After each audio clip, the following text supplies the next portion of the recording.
मेरे लिए राज तिलक की तैयारी कर रही है माँ। हे मैया, तूने ये अच्छा नहीं किया।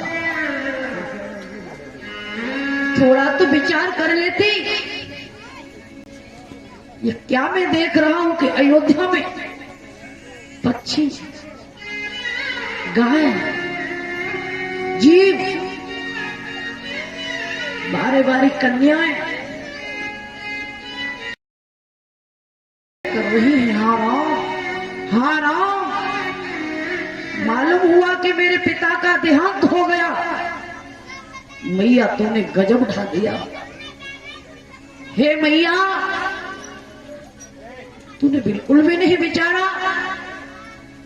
धिक्कार करने लगे हैं, मैया के चरणों में गिर गए। बोले माँ, ये तूने अच्छा नहीं किया। ये ताज मुझे बना रही है, इस राजगद्दी को मैं धारण करूंगा, ये कदाप नहीं होता। मर्यादा पुरुषोत्तम मेरे प्रभु श्री राम, जिनका नाम एक बार प्राणी अगर सरल रूप से ले ले, कोटि जन्मों के पाप क्षीण हो जाते हैं। मैया पछाड़ खा गए भरत, ग्रह वेदना में लीन हो गए। बोले माँ, सब कुछ कर देती, लेकिन मेरे राम को वनवास, मेरी माँ जानकी, जगत जननी, ये दुनिया को तारने वाली माँ, तुमने माँ को भी भेज दिया। आज भरत बड़े व्याकुल हो रहे हैं और एकदम से कहा, मैया, अरे माँ, मैया तूने ये अच्छा नहीं किया। आवाज देने लगे, माँ,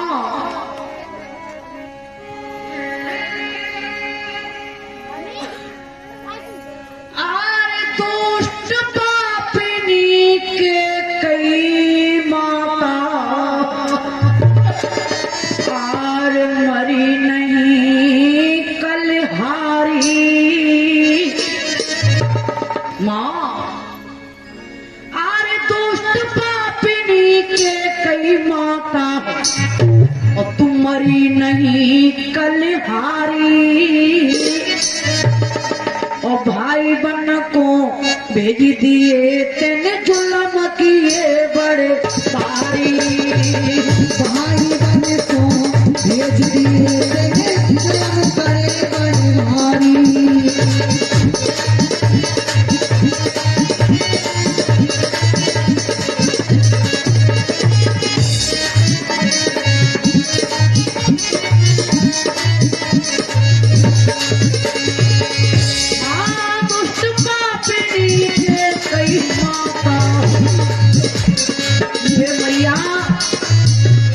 थोड़ा सा विचार कर लेती।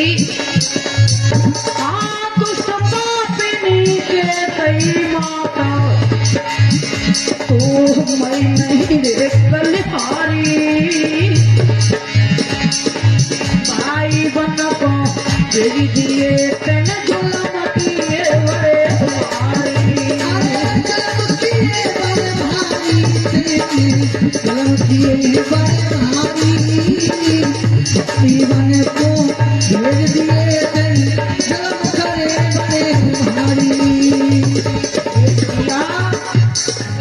भाई का दर्द पूछिए, भाई का दर्द, भाई क्या कितना होता है। आज भाई हो तो भरत जैसा, देवर हो तो लक्ष्मण जैसा, भाभी हो तो सीता जैसी, पति हो तो राम जैसा, गुरु हो तो द्रोणाचार्य जैसे। वो भाई भरत व्याकुल है और कह रहे, माँ, अरे भाई बन को जा तेरी देखा, अरे आँख न तेरी फूटी। मेरे प्रभु चलने लगे, तुझे बिल्कुल दया नहीं आई। ये क्या हाल है अयोध्या का माँ। अरे भाई बन को जा तेरी देखा, तेरी फूटी। अरे मेरे पिता से कर जब मांगे ये प्यास तेरी न टूटी। थोड़ा विचार कर लेती। अरे कुटुंब नाश कर दिया है जननी मैया।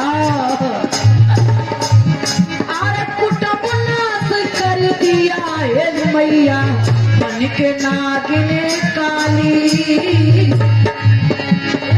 भाई बन को भेज दिए तन जुल्म किए बड़े भाई। भाई बन को भेज दिए तन जुल्म किए बड़े भाई।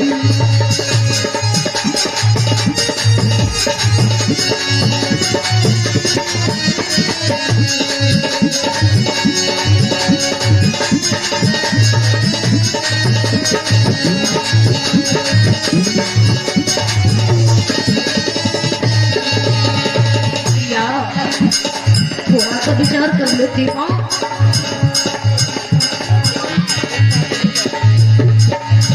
अरे राम लखन तो चले गए माँ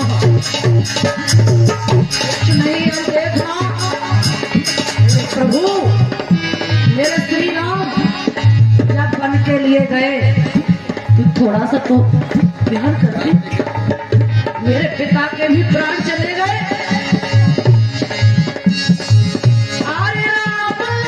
तो चले गए माँ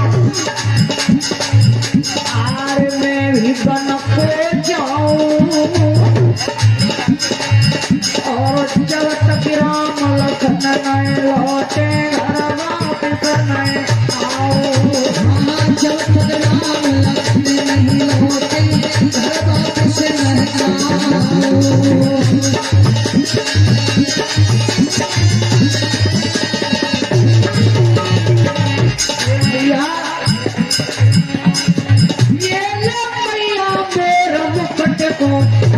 ये हो तू ही रहना इस महलों में।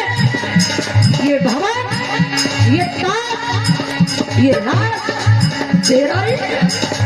माँ बोले माँ ले लो मैया मोर मुकुट को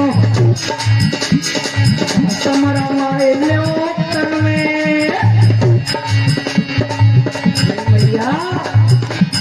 मेरे प्रभु राम कितने आधारों घरों के दार पृथ्वी के त्रिभुव का मैया।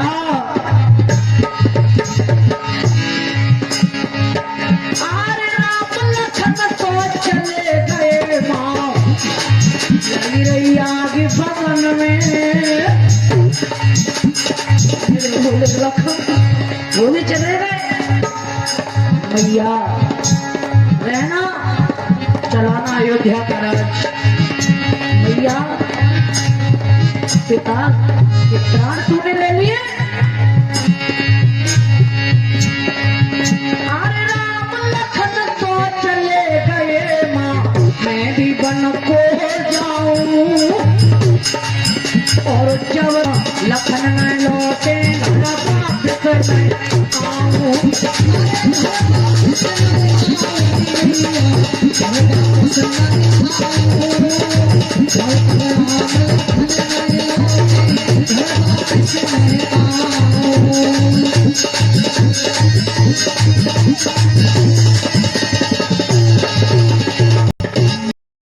भैया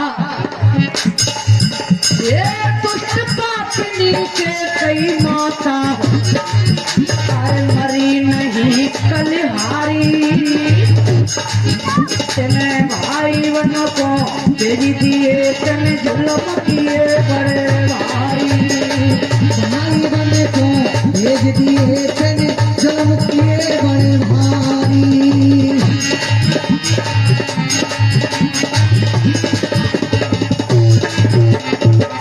अरे गुरु गिरी मेरे कहते। अरे गुरु मेरे कहते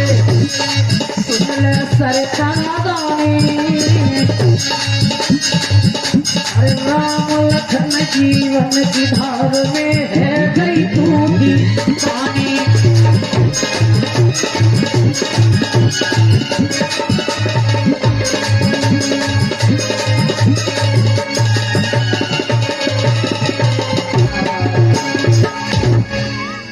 लखन राम वन में है और भरत का बुरा हाल है। केकई को बिल्कुल दया नहीं आई। केकई जानती थी, ऐसा नहीं माताओं की केकई को भी दर्द नहीं था, लेकिन विधाता के जो लेख है, कितना भी कोई कुछ कर ले मेरी माताओं कभी मिट नहीं सकते हैं। दशरथ ने प्राण त्यागे, भरत ने देर नहीं लगाई, राजपाट दे दिया, बोले मां मैं तो जाता हूं। भरत चले हैं जंगल की तरफ, वन की तरफ। भगवान राम से भेंट होती है, दुल्हे वेदनाओं को लेके इतने रोए हैं भरत, इतने रोए। राम सांत्वना बढ़ाते ही कहते भाई भरत, मैंने तेरे वाचा भरी है, सौगंध खाई है, हे लाल मैं 14 वर्षों के बाद ही वापस लौटूंगा। लाला ये मेरी खड़ाऊ है, तू ले जा, राजगद्दी को चलाना। हे लाल, भरत कहते हैं प्रभु बिना तुम्हारे अयोध्या का राज्य कौन चलाने वाला है? प्रभु मैं नहीं वापस लौटूंगा। भरत अत्यंत दुखित हैं बिना राम के। लखन लाल को देखते हैं, मां जानकी के चरणों में गिर पड़ते हैं और कहने लगे मां, मैया तुमसे किसने कह दिया कि तुम जंगल में आना? मां चलो घर चलिए। धन्य है बेटा भरत, आज भाई का प्रबल प्रेम। भाई को राम बहुत समझाते हैं, कहते बेटा भरत मां की आज्ञा है, वो बेटा बड़ा भाग्यशाली होता है जो मां की आज्ञा का पालन करता है। बेटा हो तो राम जैसा हो, माता हो, बेटी हो तो सीता जैसी हो। इस सदकर्म बताए हैं। धीमे धीमे भगवान श्री राम सांत्वना बना के भरत को वापस लौटते हैं। आगे के लिए चलते हैं। इधर समय को पाकर के लंका का रावण षड्यंत्र रचता है, जानकी का हरण कर लेता है।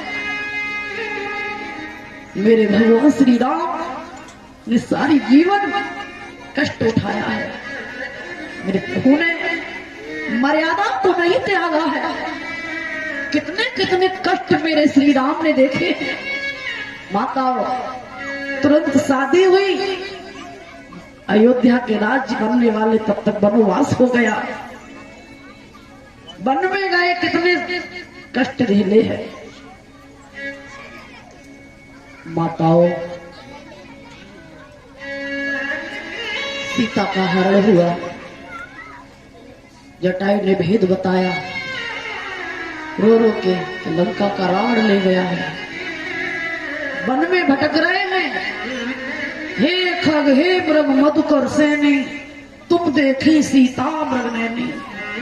हरण कर लिया लंका के रावण ने। लता पता बतलाओ तो मेरी मृग नैनी ये कहाँ गई?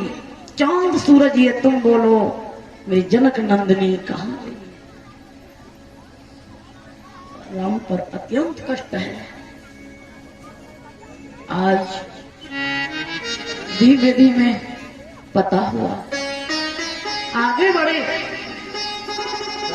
नल नील मिलते हैं, सुग्रीव से मित्रता होती है, भेंट हुई है, बड़े बड़े सेना हुई है। माताओं श्री सुखदेव जी समझाते हैं सावधान करते हुए,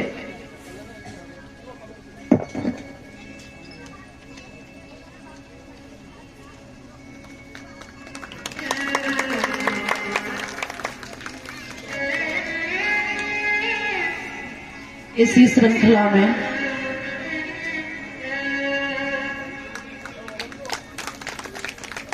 हमारे गले में हार आया है पवन भैया जी की तरफ से। ये 251 रुपए का हार है।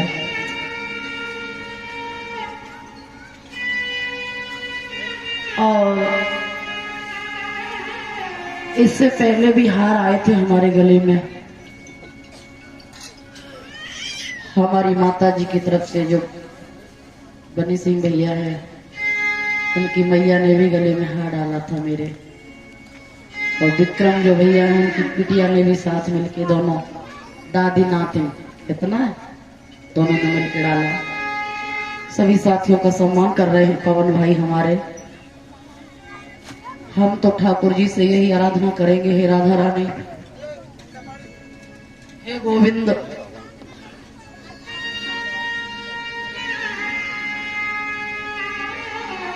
श्रद्धा दान करे जो कोई, मनोकामना पूर्ण होई। बाल कृष्ण से विनय हमारी, इच्छा पूर्ण होई तुम्हारी। हे राधा रानी, यथा नाम तथा ग्रहों, कोठारे भंडारे भरे रहे, समाज में सम्मान मिलता रहे, बुजुर्गों की सेवा करने वाले निकले, हमेशा हमेशा आगे बढ़ते रहे, यही हमारी आशा और आकांक्षा है। बोलो रास बिहारी भगवान की जय, रामचंद्र भगवान की। माताओं, आज भगवान श्री राम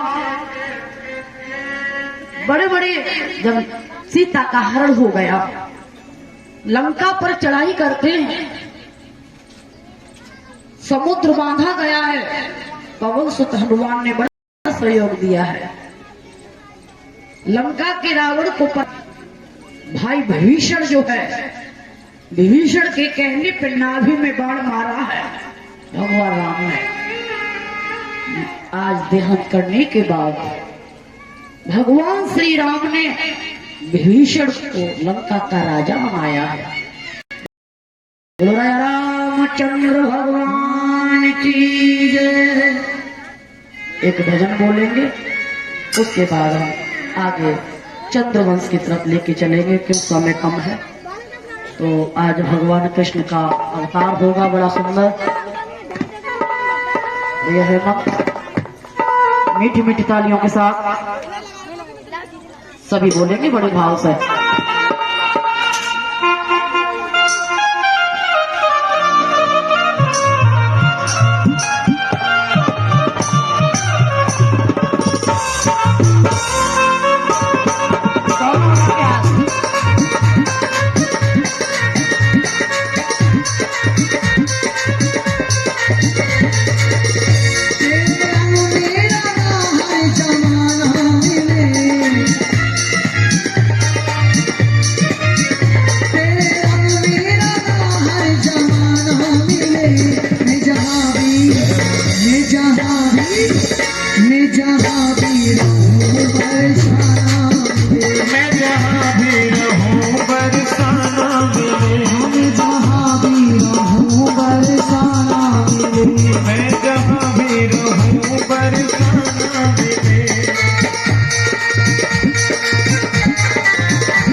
ही मशहूर है।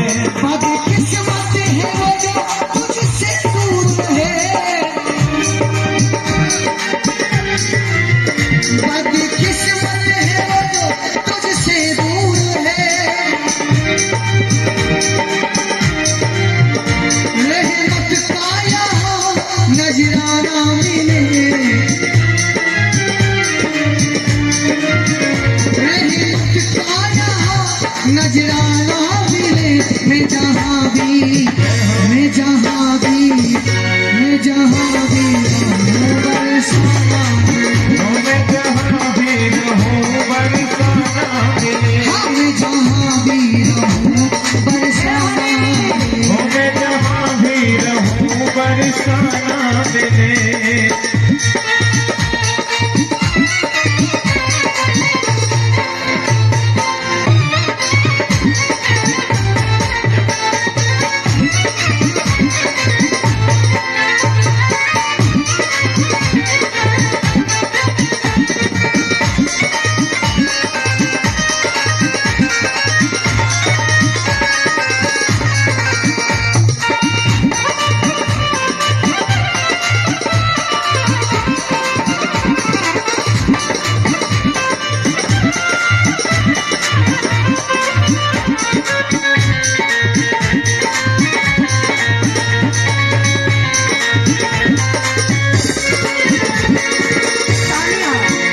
तेरी रहमत के गीत गाने आया हूँ मैं, रहमत के गीत गाने आया हूँ मैं। हाँ तेरी रहमत के गीत गाने आया हूँ मैं। तेरी रहमत के गीत गाने आया हूँ मैं। कई गुनाहों की सौगात लाया हूँ मैं, कई गुनाहों की सौगात लाया हूँ मैं। कर दो करुणा जगत का सताया हूँ मैं, कर दो करुणा जगत का सताया हूँ मैं। रहमत का इशारा नजराना मिले, मैं जहाँ भी मैं जहाँ भी रहूं बरसाना मिले। ओ मैं जहाँ भी रहूं बरसाना मैं जहाँ भी रहूं बरसाना मिले। ओ मैं जहाँ भी रहूं बरसाना मिले। ताली बजाते हुए सभी जय हो।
तेरी पायल ये बंसी उनकी बजती रहे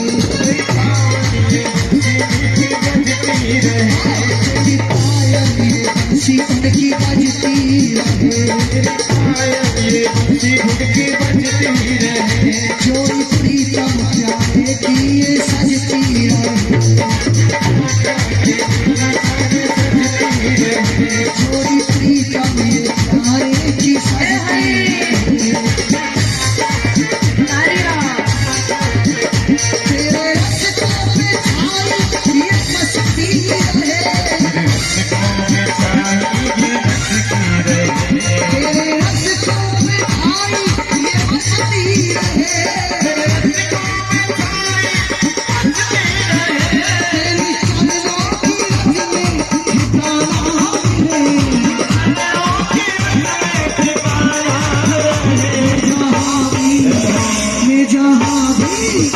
मैं जहाँ भी रहूं बरसाना जहाँ भी रहूं बरसाना मेरे मैं जहाँ भी रहूं बरसाना मेरे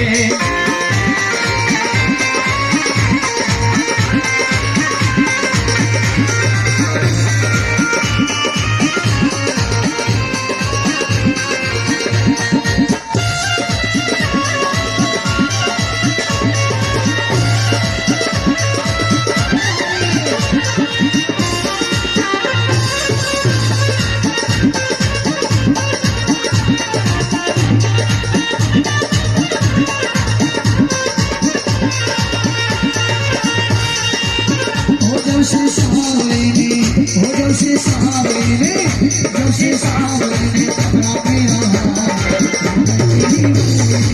हो गई तेरी बल्ले जब से सावरे पकड़ा मेरा हो गई मेरी बल्ले जब से सावरे पकड़ा मेरा हो गई तेरी बल्ले हर पल का मेरे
जब से सांवरे ने पकड़ा मेरा हाथ हो गई मेरी बल्ले बल्ले वो जब से सांवरे ने पकड़ा मेरा हाथ हो गई मेरी बल्ले बल्ले हो जब से सांवरे ने पकड़ा मेरा हाथ हो गई मेरी बल्ले वो जब से सांवरे ने पकड़ा मेरा हाथ हो गई मेरी बल्ले बल्ले हो जब से सांवरे ने पकड़ा मेरा हाथ हो गई मेरी बल्ले बल्ले ओ मेरी बल्ले बल्ले हो मेरी बल्ले बल्ले ओ मेरी बल्ले बल्ले हो मेरी बल्ले बल्ले ओ मेरी बल्ले बल्ले हो मेरी बल्ले बल्ले ओ मेरी बल्ले बल्ले हो मेरी बल्ले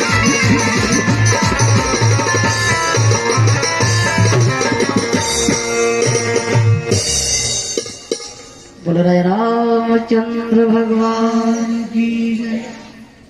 आनंद आ गया? सही सही बताइए,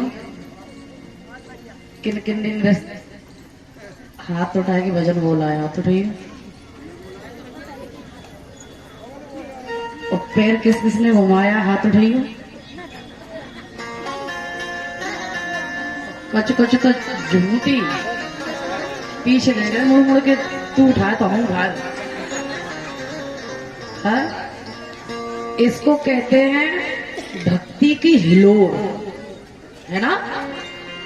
मीराबाई को जब भक्ति का रंग चढ़ा तो मीराबाई ने वैभव, कभी क्लास में पढ़ाई नहीं की थी मीरा ने, एक या दो की।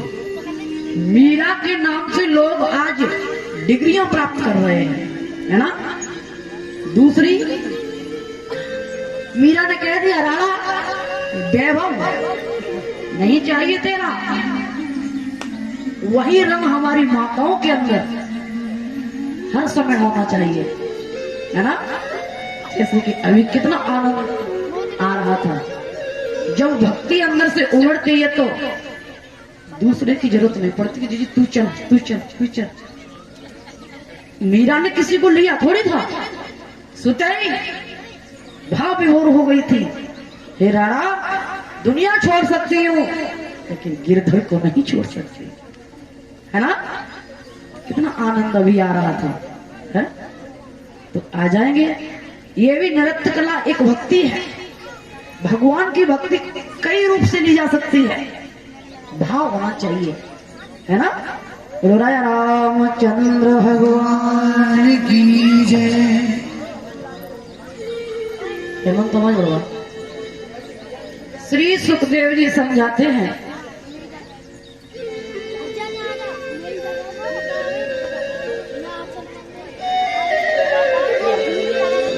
रामचरितमानस काफी देर से सुन रहे हैं।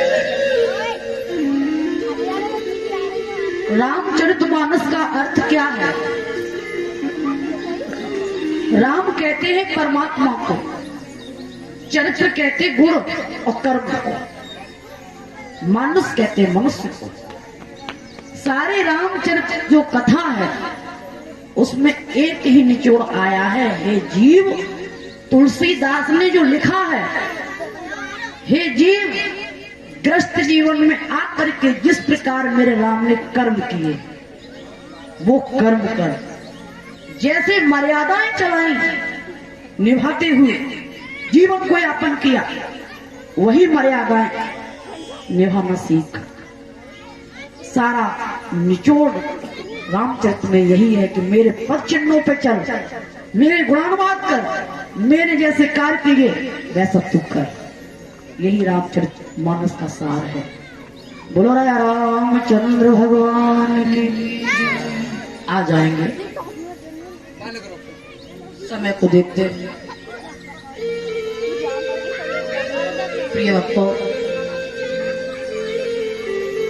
सूर्यवंश के अनेक राजाओं का वर्णन आप श्रवण कर चुके हैं।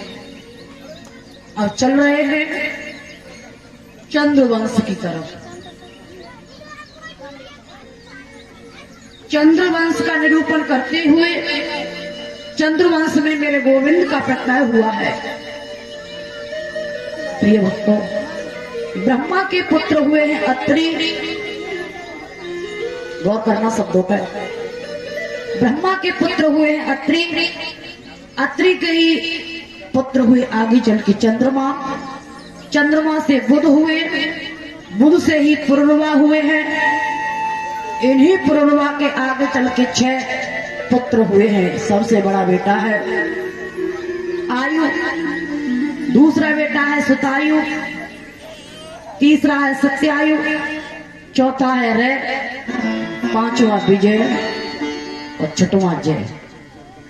ये 6 पुत्र हैं, बड़े तेजस्वी हैं।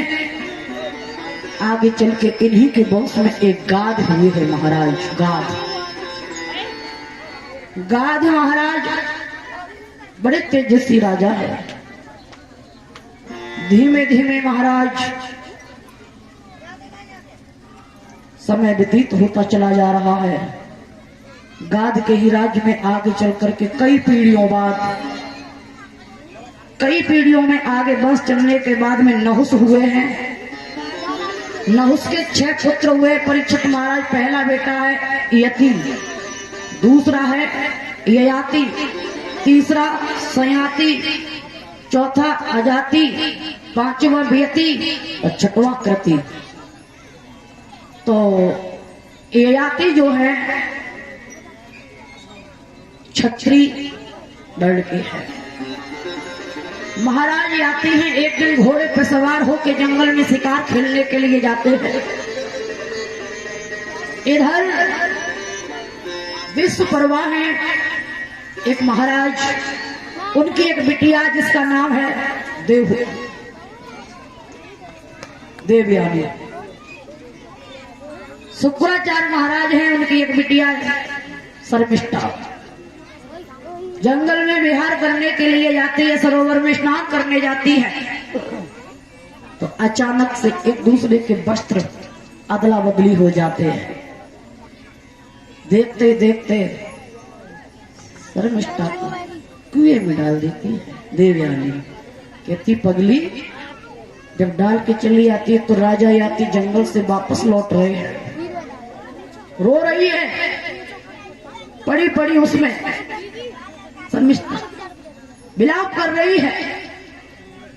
घोड़े पर सवार हुए राजा याती आगे बढ़े, रोने चीखने की आवाज सुनी तो हाथ जोड़ के कह रही हो, भैया तू कौन हो, थोड़ा हमें कुएं से निकाल लो। आवाज देती हुई आगे के घोड़ा बाले जवानन करू की जइया, मैं तो तेरे रही हूँ घोड़ा बाले।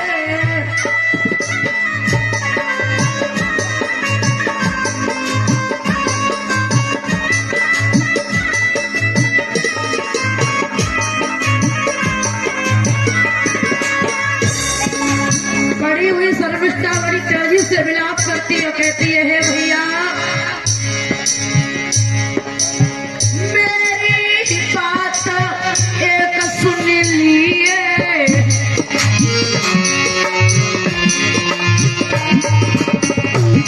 पीछे को कदम बढ़िए,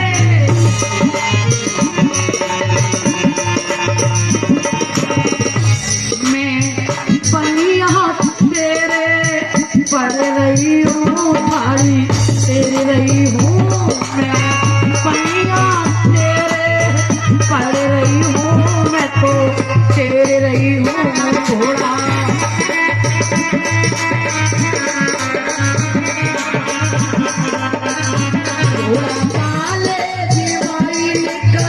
रुकी जाइए साड़ी तेरे रही हूँ घोड़ा।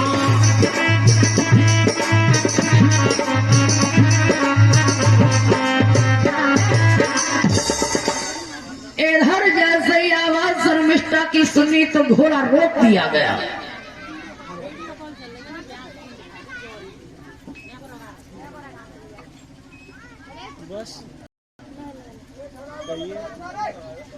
आज मेरी माताओं धीमे धीमे बात सुनी, घोड़ा रोक दिया और कुएं के पास में जाके खड़े हो गए।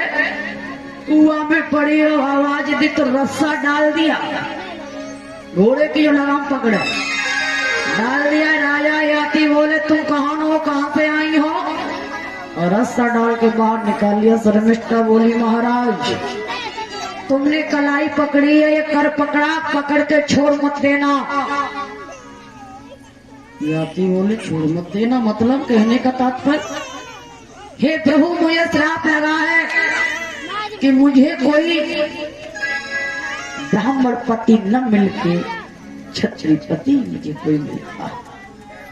क्या श्राप लगा है?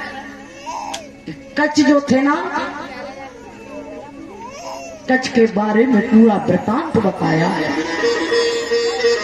समय को पाकर के आज महाराज व्यापी शर्मिष्ठा के साथ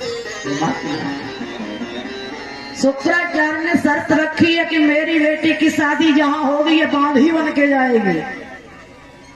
तो देवयानी दासी बन के गई है, शर्मिष्ठा रानी बन के गई है। समय को पाके आगे चले हैं तो धीमे धीमे बहुत समय व्यतीत हो चला गया। तो होने के बाद में देवयानी के दो बेटा भाई यदु और त्रवसु, इन्हीं के आगे चल के जो दासी हती, दासी के द्वारा ध्रुव, अनु और पुरु, ये 3 बेटा पैदा है।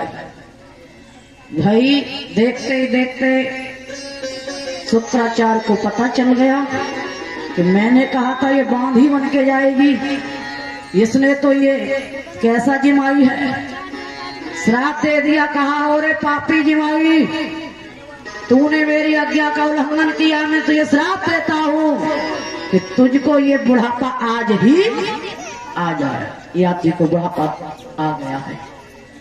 थोड़ा इससे आगे कथा सुनाओगे। उसी बीच में आज ये हमारी जो लवली दीदी आई हुई है और हमारी ये बहनें हैं, थोड़ा इधर आ जाए हमारे सामने।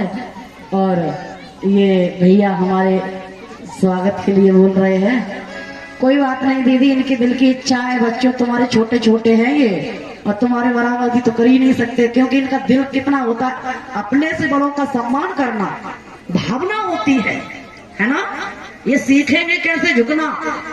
आइए इनको थोड़ा आशीर्वाद दीजिए अपने हाथों के द्वारा और सम्मान कराइए।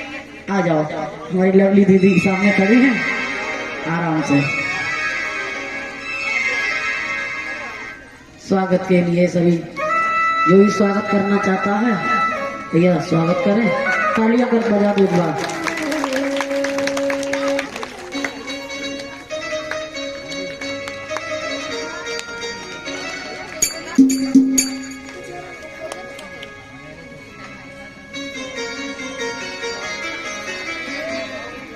इधर आ दीदी, इधर आ, सामने आओ।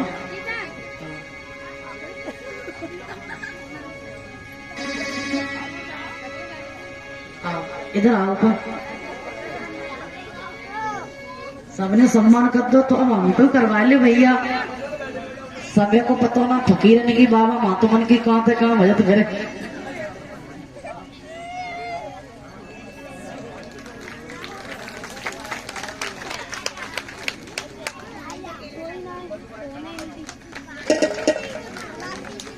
सदा सीखे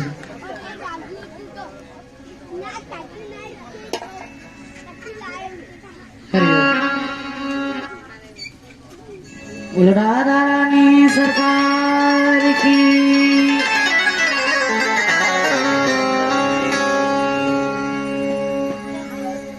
इसे कहते हैं भाव। तो आ जाएंगे धीमे धीमे। मथुरा नगरी है, एक महाराज उग्रसेन हुए हैं। उग्रसेन की एक पत्नी है जिसका नाम है पवन रेखा। वे हेमंत पवन रेखा बड़ी पतिव्रता धर्म को निभाने वाली है। एक दिन जंगल में विहार करने जाती है। दुर्मिलिक नाम के राक्षस के द्वारा पवन रेखा गर्भवती हो गई। आज जंगल में जब आंधी तूफान आया, उग्रसेन का भेष बदल के पतिव्रता धर्म नष्ट कर दिया पवन रेखा का। सहेलियों ने पूछा, बहन ये दशा तेरी किसने बिगाड़ दी? बोली बहन बंदर आया उसने सारी दशा बिगाड़ डाली। वेद को छुपा गई पवन रेखा। समय को पाके अब तो पवन रेखा धीमे धीमे धीमे धीमे सुंदर बालक को जन्म देने के लिए तैयार। अचानक से जैसे बालक प्रकट होने वाला उल्कापात होने लगे। उल्कापात का मतलब समझते हैं? नदियां उफान लेने लगी, तारे चांद सूरज सीमा तोड़ने लगे, चिड़िया चहचहाने लगी, त्रह त्रह मचने लगा। 14 लोग 50 भवन 10 दिक्पाल भूमंडल हाहाकार मचने लगी है। उग्रसेन घबरा गए, क्या होने वाला है प्रभु? देखते ही देखते पवन रेखा के गर्भ से एक सुंदर बालक हुआ। उस बालक का नाम रखा गया क्या? कंस।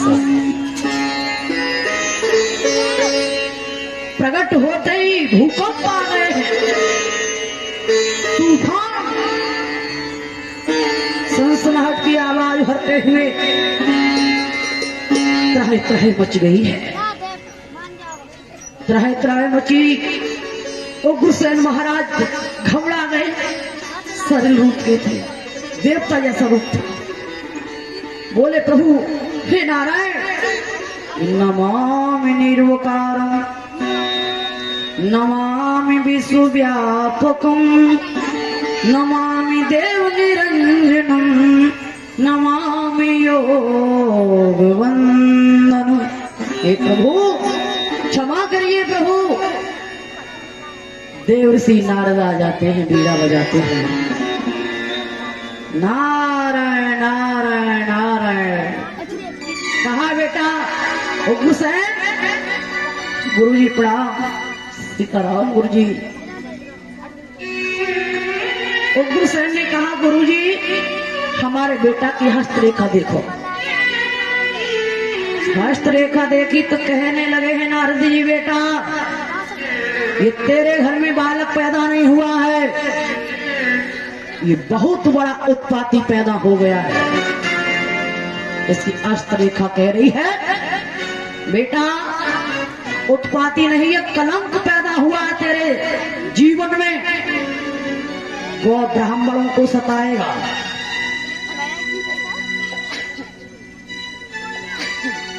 वेदों को नहीं मानेगा, शास्त्रों को नहीं मानेगा। देख रहे हैं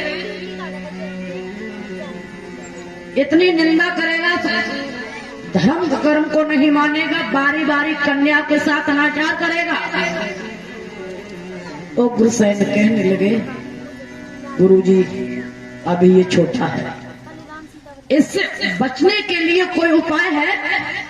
नारद बोले लाला अभी ये मर जाएगा तो दर्द कम होगा, और बड़े होकर के अगर इसने किसी को कलंकित किया, किसी को जीवन में सताया बेटा ये बर्दाश्त नहीं होगा। क्या किया जाए गुरुजी?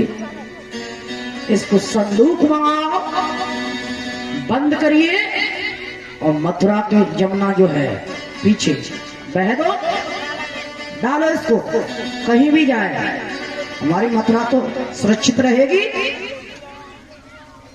नारद जी के कहने के आधार पर उग्रसेन ने संदूक में बंद करके पापी कंस को जमुना में बहा दिया। गौर करना, वही संदूक बहता हुआ मेरी माताओं मथुरा से धीमे धीमे जमुना के किनारे चलता हुआ कहाँ पहुंचा? बटेश्वर। अटल बिहारी वाजपेयी थे जो मंत्री, जहां हमारी जन्मभूमि है बटेश्वर धाम। भोले बाबा के एक से एक मंदिर बने हैं बिल्कुल यमुना के किनारे, लाइन बाई लाइन। बड़े बड़े दूर विदेशों के लोग आते हैं वहां। बटेश्वर से परिचित हमारा 2 किलोमीटर दूरी पर एक सौरीपुर गांव है, जंगल में जैनी लोग रहा करते हैं। उसी सौरीपुर गांव में एक सूरसेन नाम के राजा राज्य किया करते थे। सूरसेन वो रोजाना प्रातः काल बटेश्वर स्नान करने आते थे यमुना जी में। जैसे ही वो यमुना जी में स्नान बनाने लगे तो वही संदूक बहता हुआ आया, सर में टकरा गया। सर में टकरा गया। अब तो सूरसेन ने वो संदूक पकड़ा, खोल के देखा, बालक निकला। बड़े मग्न होने लगे सूरसेन सोचने लगे, एक बालक मेरा घर पे है और ये दूसरा और घर में। हे ठाकुर जी, हे भोलेनाथ, तुम्हारी बड़ी कृपा है। अब सूरसेन जैसे कंस को ले गए तो सौरीपुर में जा करके वसुदेव का और कंस का लालन पालन दोनों का एक ही साथ होने लगा। एक ही साथ हुआ। प्रिय भक्तों, धीमे धीमे नारद जी ने सोचा पाप का घड़ा भर नहीं पाएगा तो भाई कन्हैया कैसे अवतार लेंगे। चुगलखोर नारद, चुगला में बड़ी ताकत होते चक्कर कि चुगला चूक तो है नहीं, गाय कहो चाहे रोई, घर आई दे करे एक के दो। चुगलखोर नारद चले बीड़ा बजाते हुए कंस को बहकाने लगे। बोले, बेटा कंस। हाँ गुरुजी। तुम यहाँ के रहने वाले नहीं हो तो कहाँ के हैं? बेटा तुम एक राजा के लाला हो, उग्रसेन महाराज मथुरा के राजा हैं। बेटा तुम मथुरा के रहने वाले हो। गुरुजी, मैं यहाँ कैसे आ गया? कि तुम्हारे पिताजी ने संदूक में बंद करके बहा दिया। अरे अब होना तो वही था जो लिखित किया गया है। लीलाएं रचाई गई। आज मेरे प्रिय भक्तों, धीमे धीमे नारद मथुरा में आ गया। कहने के आधार पे भोजराज कंस मथुरा में आ गया। मथुरा में आया तो इधर उधर जैसे ही देखा कि सभा लगी हुई है, जय जयकार हो रही है, खुशियां छा रही हैं, ब्रज में बड़ी आनंद आ रहे हैं, मथुरा नगरी सुशोभित हो रही है, राज दरबार लगा है पिताजी उग्रसेन का। हुंकार भरता हुआ अभिमानी आगे बढ़ा। देखा, पिताजी इस मथुरा के तुम राजा हो, तुम बूढ़े हो गए हो, साथ साथ तुम्हारी बुद्धि भी बूढ़ी पड़ गई है। पिताजी, इस राजगद्दी का अधिकारी अब आप नहीं, मैं बनूंगा। पिताजी के केस पकड़े, चढ़ गया राजगद्दी के ऊपर, धड़ाम से धरती पर पटक दिया पापी ने। जैसे ये पटका तो हाथ जोड़ के उग्रसेन बोले, लाला कोई बात नहीं, मुझ पे बुढ़ापा है, ब्राह्मण बुलवाएंगे, विद्वान बुलवाएंगे, उसके द्वारा राज तिलक करवाएंगे। पापी कहाँ मानने वाला था कि मोर वचन चई पड़ी जय फीका, और संत वचन पत्थर की लिखा। लिख दिया। एक बार भगवान साक्षात नारायण का वचन मिथ्या हो सकता है, लेकिन संत का वचन कभी मिथ्या नहीं हो सकता। नारद ने कह दिया था, बेटा ये बड़ा कलंकित घर में हुआ पैदा। नारद के शब्द कभी मिथ्या नहीं होते थे। पापी उल्कपात करने लगा। बोले, पिताजी कौन ब्राह्मण, कहाँ के विद्वान? अब तो बड़े बड़े चारों तरफ सभा जोड़ी। और भाई, हर वस्तु के, हर शब्द के दो पहलू होते हैं, अच्छाई बुराई, है ना परीक्षित महाराज?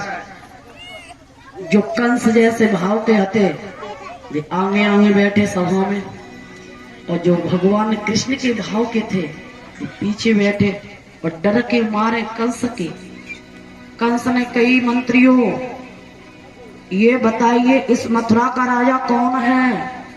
अब भाई जो कंस की राज जैसे मान लो कि योगी मंत्री बन गए तो योगी में घुस गए और अखिल बनेगा तो अखिलेश में घुस गए। राजनीति यही होती है, जैसे कि गांव में जो हाथ जाते हो तो बाकी तो कोई ना, तो जीतिया तो भाई प्रधान के पीछे है यार। आज कंस जैसे जो थे वो तो कह रहे कंस राज जिंदाबाद, और भगवान के भाव के धीरे से उठाया कंस राज मुर्दाबाद, आवाज दे दिया करे वो लोग।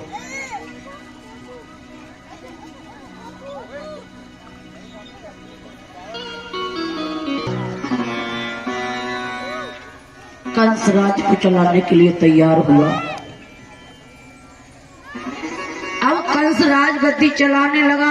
उग्रसेन को जेल के अंदर बंद पिता को कर दिया। पिताजी सोच रहे गुरुजी आपने ये अच्छा नहीं किया, अब क्या होगा हमारी मथुरा नगरी का हाल। श्री सुखदेव जी कहने लगे हे राजन, कंस कोई एक दिन दिल में जिज्ञासा हुई कि मैं सब राजाओं को परास्त कर दूं और खुद दिग्विजय करके मैं राजा बन जाऊंगा। तो इसने क्या किया,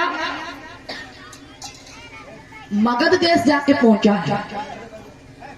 मगध देश के एक राजा थे जिसका नाम था जरासंध, उनको इसने परास्त कर दिया। उसकी दो बिटिया की अस्थि और प्राप्ति, अस्थि प्राप्ति जैसे उनको परास्त किया तो जरासंध ने कहा कि शत्रु को प्रेम से जीता जाता है, दुश्मन को अगर मारना हो तो प्रेम जताओ। पीठ थपथपाई और बोले बेटा तेरी जय हो। तो अस्थि प्राप्ति दो बिटियां हती कंस के साथ विवाह दे, दो दुल्हन बन गई कंस की, मथुरा में आई। एक दिन यही कंस राज अपनी अर्धांगिनियों से बोला हे रानियों मेरी भुजाओं में खुजली मच रही है। खुजली का मतलब किसी को धन की खुजली, किसी को खाल की खुजली, किसी को माया की खुजली, किसी को मान सम्मान की खुजली। खुजली भी कई प्रकार की होती है। अब वो राजा बन गया तो घमंड में अभिमान में चूर है। दोनों धर्मपत्नियों से बोला अब इस राज्य में मंत्रियों ऐलान कर दो, चारों तरफ कोई जितने भी वाहन हैं शौचालय लगानों पे टैक्स लगा दिया जाए। जित सभी तरफ बारी बारी कन्या जेल में डाली जाए, साधु महात्मा पीले कपड़े पहने मिल जाए, तिलक लगाए मिल जाए, उनको एक एक करके अखाड़े के साधुओं को इकट्ठा किया जाए, सब पीले वस्त्र उतार के काले कपड़े पहनाओ। टोली नंबर 1, टोली नंबर 2, टोली नंबर 3 सबको बंद करो लाइन बाई लाइन। भैया बड़ा उत्पात होने लगे हैं। धीरे धीरे मंत्रियों को आदेश दिया था, मंत्रियों मथुरा में कोई भी मंदिर नहीं रहना चाहिए, तुड़वा करके कसाई खाना बनवा दो, वेद पुराणों को जला दो, हवन नहीं होगा, यज्ञ नहीं होगा, साधु महात्मा की दाढ़ी उखाड़ करके उन्हें अपमानित किया जाए। इतने उत्पात करने लगा तो अब उग्रसेन बड़े भयभीत हो रहे। अधिक उत्पात जब करने लगा है पृथ्वी मैया त्राहि त्राहि करने लगी, घोर पाप बढ़ने लगा। धीमे धीमे मथुरा की कुशलात नहीं दिख रही है, नर नारी व्याकुल है, सभी बेचैन हो रहे हैं, भोजन नहीं मिलता है, ऐसे ऐसे हुक्म गरीबों को सताया जा रहा है, न्याय की बूझ नहीं अन्याय की बूझ हो रही है। कंस की नगरी में आज मेरी माताओं देखते ही देखते क्या देखा है कि कंस की एक छोटी बहन चचेरी जिसका नाम है देवकी, चाचा देवक जो है, देवक की बिटिया है देवकी, शादी योग्य हो गई है। और भाई बहन का प्यार बड़ा विलक्षण होता है माताओं। देवक चाचा अपने बेटा कंस के पास पहुंचे, बोले लाला तुम जो कर रहे हो वो तो अच्छा कर रहे हो, लेकिन बेटा तुम्हें मालूम होना चाहिए कि घर में कर्ज, फर्ज, मर्ज, इन तीनों को कभी कम नहीं समझना। घर में बहन बेटी शादी योग हो जाए, जितनी जल्दी हो सके बुआ हो, बिटिया हो, भतीजी हो, पीले हाथ किए जाए, क्योंकि कलयुग महाराज की महिमा चल रही है। एकदम से कंस कहला, चाचा जी मैं समझा नहीं, जरा सही तरीके से बताओ। मतलब कहने का क्या है? कहने का तात्पर्य है कि तुम्हारी बिटिया देवकी बहन शादी योग्य हो गई है लाला। चाचा जी बार बार तुम हमको कहते हो बेटा कंस मान लो हमारी बात। एकदम से कंस बोला, चाचा जी चिंता ना करिए, जितनी बहन मेरी सुंदर है देवकी, उतने ही सुंदर वर की मैं तलाश करूंगा और अच्छी शादी अपनी बहन की करूंगा। और भाई कंस को प्यारी थी देवकी बहुत ज्यादा।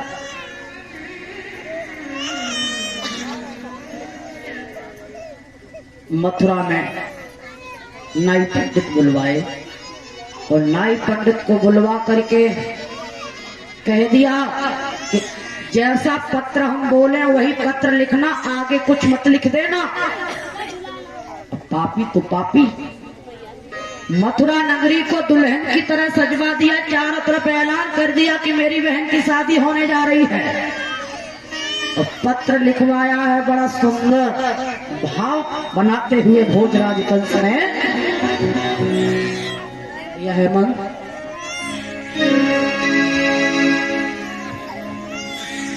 आरे सिद्ध श्री गुण सिंधु प्रभु, गुण सिंधु प्रभु, तुम दीनन के प्रभु बंधु का।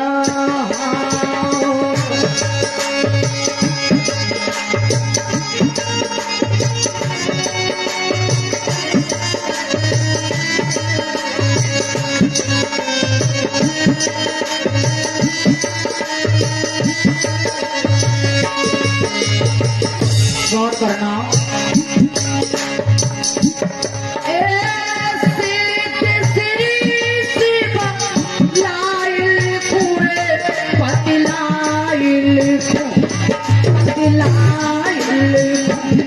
उपमा बरयोग बने तुम्हारी।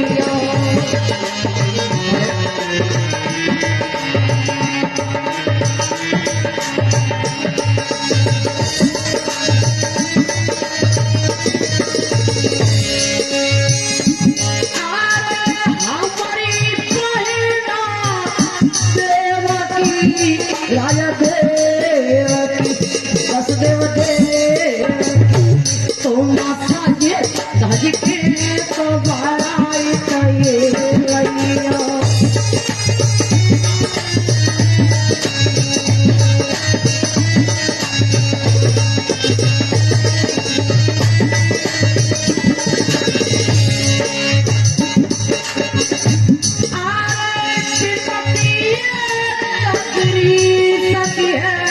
जगरी सखी भागीरी सखी तुम भूप करी के तपराई।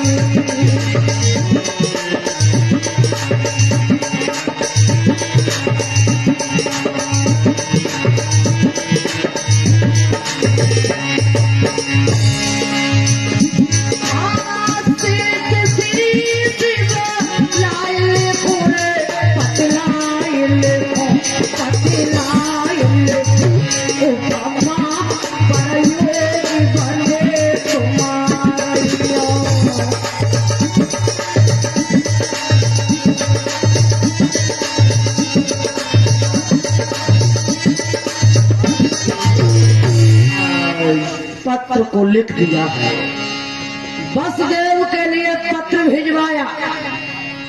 बड़ा सुंदर पत्र है, देरी नहीं लगाई, वसुदेव ने दूल्हा बनने के लिए तैयारी कर ली। और शादी को ना कहू ले दो, पेट में लड़ुआ फूटत, ब्याह अगर मुर्दा जा रहा हो जलेबे के काज कान में कह दियो शादी के तो भी खड़ो हो जाए ब्याह को ना ही ऐसे होते है। सही बता रहे कहावत है बड़े बूढ़े की। आज बसदेव को ये पत्र मिला है तो बड़ी खुशी मनाने लगे हैं। तो शादी होते परीक्षक महाराज और लला कुआ में पांव डाल लेते हैं।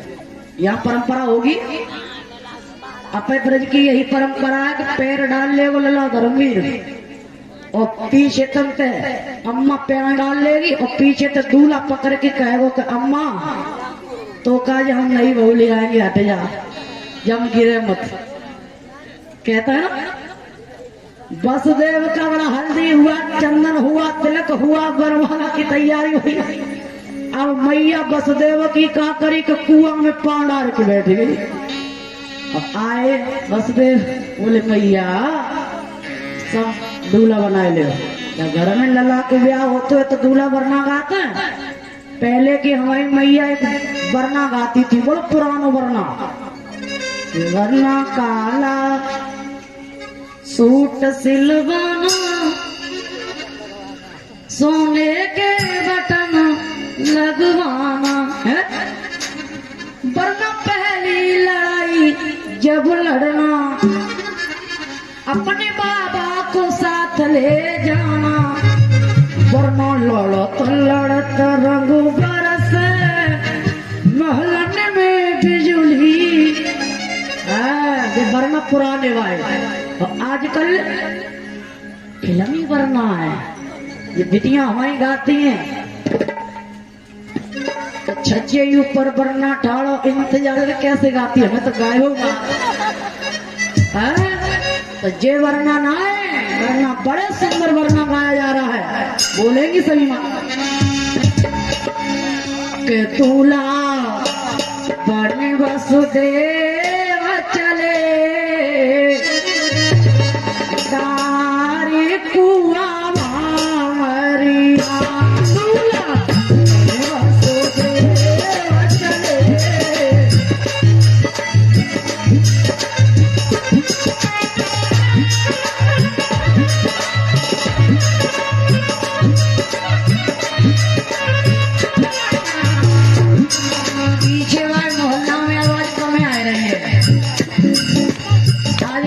दीदी आएंगे सोचे खजू हाय भैया बोलो पीछे से दीदी चली जाएंगी तुम्हारी नाक कट जाएगी बनाए। जब गांव में बड़ी माता रहने हरामे ने भजन बना बोलती ताले वाला बोलो पीछे से जोरदार तूला बने वसुदेव चले तारे कुआ मारिया